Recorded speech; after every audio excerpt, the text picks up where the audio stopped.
everyone, it's Ukeme. You're welcome to today's episode of Pages Highlights. So in this episode, I'll be sharing Elizabeth Baxter's 10 Secrets to a Happy Marriage, written by Karen Kingsbury. If you're familiar with the author Karen Kingsbury, you would know the Baxter's family. They are like the ideal model for a godly family, the ideal Christian home, and the mother of the home, Baxter.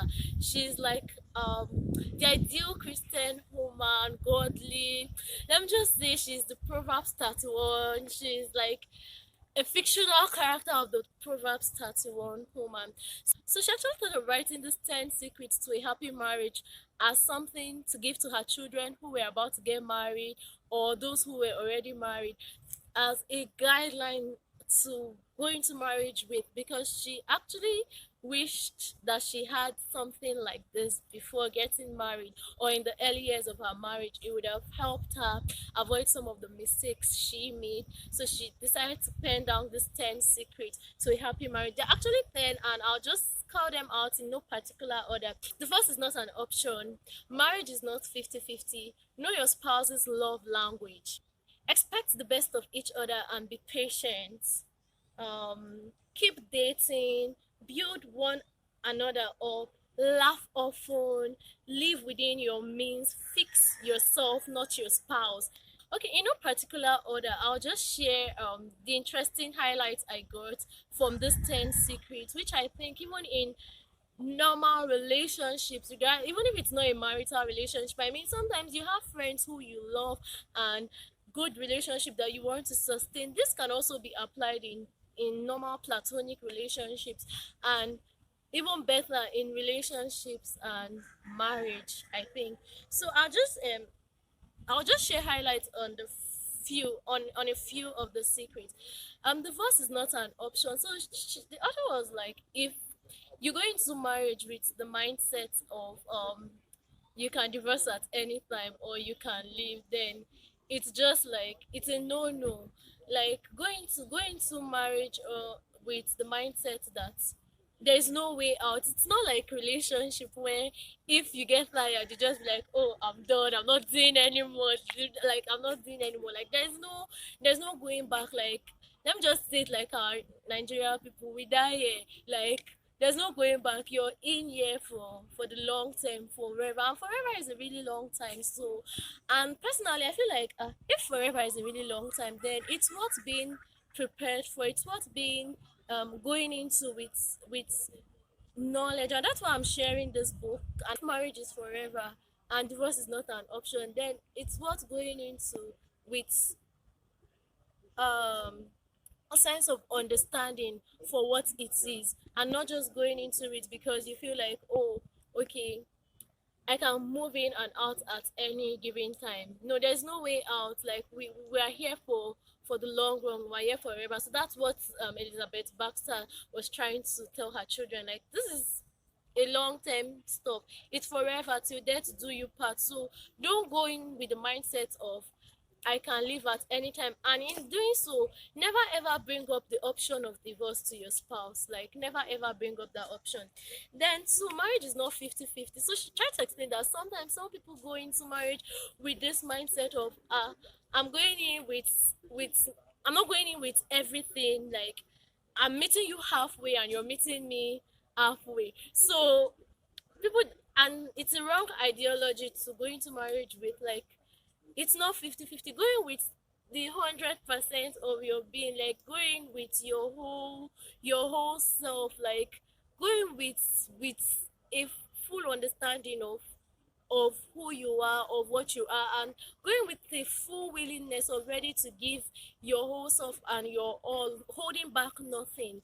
I know, like, I'm single, so like I might just be saying what I'm reading and book knowledge of what I've read, not the um, practical example. But I feel like this would actually help people, because if we look at it in the aspect of general relationships, like if you have a friend where you're the only one always gisting your friend, you're the only one always telling your friend that okay, this is it, you're the only one giving, you're sharing your life with your friend, you're the only one sharing things about you with such a friend. You're the only one who is always at the giving end. At some point you're bound to feel like you're bound to feel worn out. Or if you're the only one who is always like, you're the only one who is always giving, your friend never gives you a gift, you're the only one who is always giving, you're the only one who is always making the call, you're the only one who is always checking out on that friend. At some point you get tired. But if you have a friend where you both meet at, you're giving your all, the friend is giving her all, that relationship is bound to last longer, and even for the longer term than a relationship where one person is just relaxed and waiting to, or if you don't call me I won't call you, where one person is just relaxed and waiting. In Gary Chapman's book, he spoke about the five love language: acts of service, words of affirmation, sacrifice, gifts, and what else, I can't remember the fifth one. Okay, so he wrote about this five love. Okay, touch. I think physical touch. That's the fifth one. So he wrote about this five love language. And if you haven't read that book, you should check it out. It's a great book. So she spoke about how it's really important to know your spouse's love language, because we as individuals, we tend to want people to love us the way we love.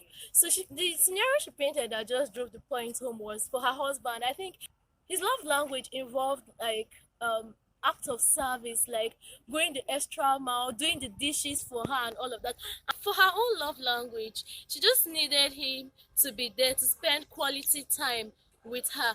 But what Elizabeth Baxter was just trying to say is that know your spouse's love language and try to show them love in the language they understand. And I'll talk about another of the secrets that also made sense to me, and I think that's secret number 5: keep dating. Most times, especially with guys, you just feel like, oh, I've gotten the lady, she's my wife now, so onto the next project, and they just stop doing the things they usually do from the beginning. And that's how in relationships, that's how you start losing her, when you stop treating her the way you were treating her when you first met her, when you stop being there for her, when you stop giving her the usual calls, the usual morning messages.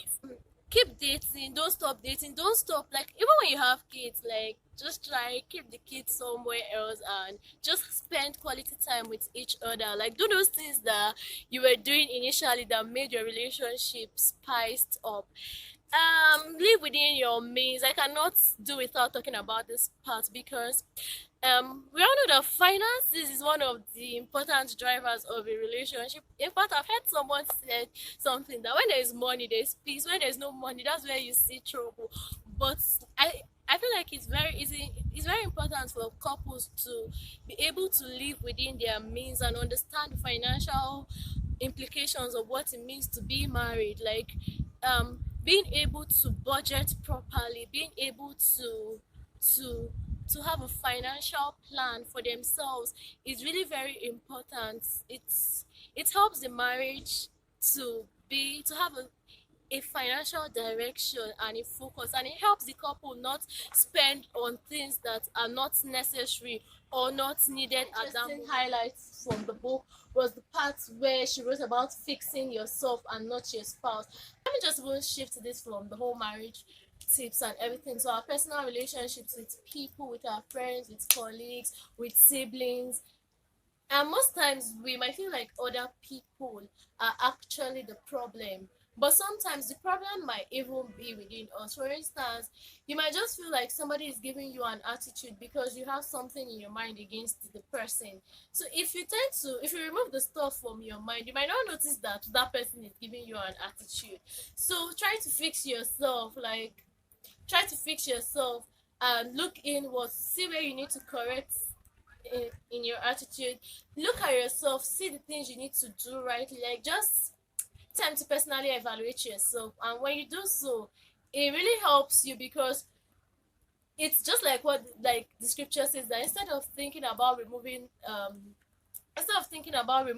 the dogs from your brother's eyes when there's like a log in your eye. So taking time to check yourself, to correct yourself first, be brutally honest with yourself before thinking about brutally being honest with someone else, because in this most of the time is very easy to dish out advice, to tell people where they are wrong, but to critically criticize people, um give them honest criticisms. But when it comes to us personally, we might not be willing to do so. So taking out that time to do that for yourself would also help you. And another interesting tip is laugh often. Like, humor is something that takes a lot of pressure off. Like, for instance, maybe somebody is doing something really annoying and you just tend to laugh at it, laugh over it. Like, it's something that takes the pressure off.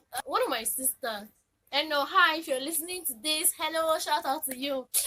Most times, like, if I'm under pressure, no matter what I'm going through, like, I know if I call her and I'm trying to explain to her what's going on and everything, the first thing we'll do is we want to start laughing, no matter how serious that situation is. If I call my sister Eno, we'll just laugh. We'll laugh about it first. It's that bad though. Like, I failed an exam one time. Like, it's an exam I spent so much money. It was that bad, but I called her and the first I was crying before I called her. But when I called her, we just laughed first before I now told her that, see, I failed. Okay, when I told her that I failed, she first laughed. Then we now laughed, and that took the whole pressure off before she even started advising me and telling me to calm down and all of that. So there's something about humor that just takes the pressure off. So Elizabeth Baxter encouraged the couples to really take out time to laugh, like, to laugh and enjoy the moment. Like, life is not that hard. Another interesting highlight was when she wrote to her children about expecting the best of each other. And I can't really overemphasize this. Like, expectations is such a huge thing. Like, be your spouse's number one fan.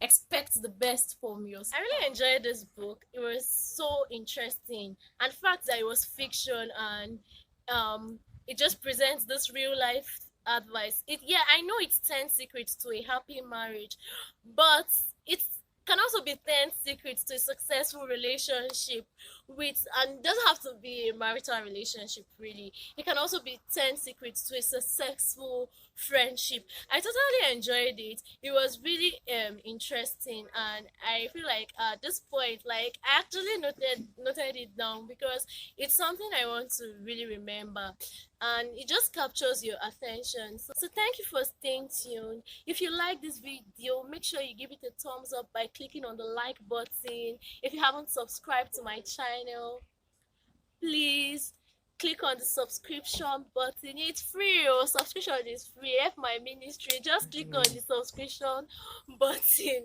and then leave a comment. It helps my channel. Leave a comment in the comment section. So thank you for staying tuned.